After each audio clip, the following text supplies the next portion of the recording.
قبل ما نبدي هذا الفيديو بغيت نسولك شحال من مره قبل ما تنعس فكرت ان خاصك تبدا تخدم على مستقبلك وكتقول غدا نبدي شي حاجه جديده او غدا نبدي شي مهاره ولا نبدي نتريني وكاملين كنعرفوا شنو كيصرى النهار الثاني كتفيق كتقول نضرب شي طله في تيك توك دقيقه ولا زوج ما غادي والو من نهاري ومنين كتشوف في الساعه كتلقى راسك في 2 سوايع ولا 3 ديال التفراج نهارك مشى وقتك عطيته لواحد اخر مجانا واخا هكذاك ما كتعلمش من الدرس كتبقى تعاود لهذا الشيء كل نهار من نهار كتعطي الوقت ديالك للشخص الثاني ولكن هذا الشيء ماشي ذنبك لانهم مسيطروا على عقلك بهذا التطبيق اللي ما صالح في والو واللي غادي نناقش معاك واحد المشكله كبيره كتواجهها.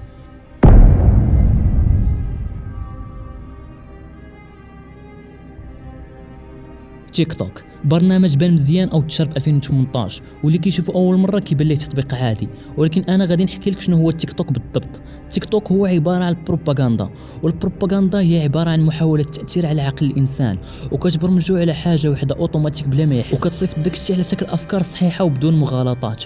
وغادي نقول لك على الصين كتستعمل سياسه البروباغندا. انت ملي كتفتح التيك توك وكتشوف الفيديوهات القصيره اللي طولها 10 ثواني ولا دقيقه او نص دقيقه عقلك غادي يتبرمج انه ما يركزش اكثر من هذا الوقت اللي مدته دقيقه حتى في القرايه ولا المحاضرات او اي مجال. ومنين غيبان لك شي فيديو طويل ما غاديش تقدر تكمله غادي تبقى تنتقل من فيديو لفيديو اوتوماتيك لان عقلك تبرمج انه ما يفوتش واحد الوقت محدد وهذا الشيء خطر على عقلك وتركيزك. راه خاصك تعرف انه بلا تركيز ما تقدر دير والو حيت حنا كبشر التركيز ديالنا هو اهم شيء هو اللي كيخلينا نقراو هو اللي كيخلينا نخترعوا اي حاجه او نديروها. بلا تركيز ما غاديش يكون عندك انضباط نفسي وبلا انضباط نفسي واستمراريه راك محال دير شي حاجه في حياتك والا ما درت والو شنو هي العواقب؟ غادي تحس براسك فاشل غادي تحس انك شخص ما داير حتى فايده في حياتك وهذا الشيء غادي يرفع نسبه الاكتئاب ويخليك فاقد للامل وضعيف وكتضل تشكي من الوظيفه والخدمه. من الاحسن تشكي من الوقت اللي كتضيع في تيك توك على الاقل الخدمه كتخلص عليها اما تيك توك كيدي لك وقتك باطل كل نهار. خلي لنفسك وقتك اولويه عندك الا ما قدرتش راسك شكون غادي يعطيها الاهتمام. وشوف انا عارف انه دابا بزاف ديال الناس خرجوا من الفيديو لانه ما عندهمش داك التركيز اللي يخليهم يساليو الفيديو او يستمعوا شي حاجه اللي تفيدهم واللي باقي في هذا الفيديو يعني باغي يبدل راسو وفعلا راك باغي تغير الوضع اللي راك فيه. بدل افعالك وداك الشيء اللي كدير كل نهار وغادي تبدي تشوف النتائج نهار من نهار. انا غادي نقول لك واحد النصيحه بحال خويا اسمع بزاف ديال الناس والمؤثرين الناجحين كتقول ان افضل طريقه للنجاح وباش تحصل على حياه اللي باغي هي انك تعرف الحاجه اللي كتبغيها وتمشي فيها.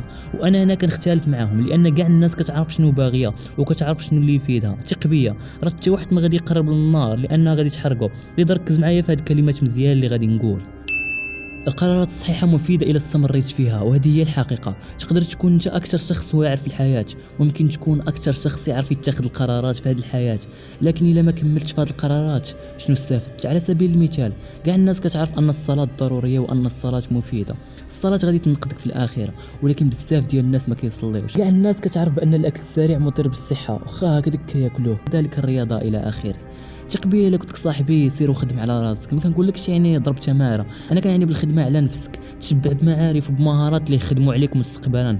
راه والله حتى واحد ما غادي يخدم عليك من غير باك وامك ولكن باك ما غادي تبقى دايم لك ديما باش تبقى تفوت ساعات طويله في تيك توك تشوف البنات كيشطحوا ويهزوا في الجسم ديالهم.